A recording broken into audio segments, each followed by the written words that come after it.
faut comparer, puisque vous essayez toujours de comparer avec les Hauts-de-France. D'abord, le coût total pour les Hauts-de-France est de quel coût?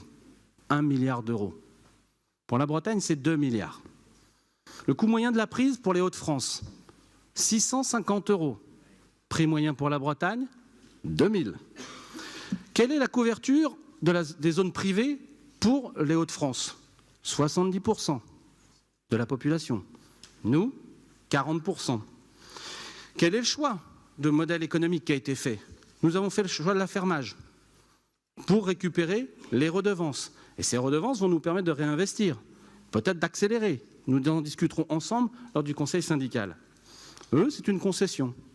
Oui, mais d'une concession, il faut regarder ce qu'il y a dans le contrat. Et dans le contrat, il n'y a pas de redevance garantie pour les Hauts-de-France. Ça veut dire que la marge, ça veut dire que les 30% d'abonnements supplémentaires, si on avait un modèle dupliqué en Bretagne, c'est le concessionnaire qui le fait, qui le prend, qui se rémunère. Ce n'est pas le même choix. La différence, encore, c'est la distance. Il faut 4 fois moins de fibres en Hauts-de-France pour déployer une prise qu'en Bretagne.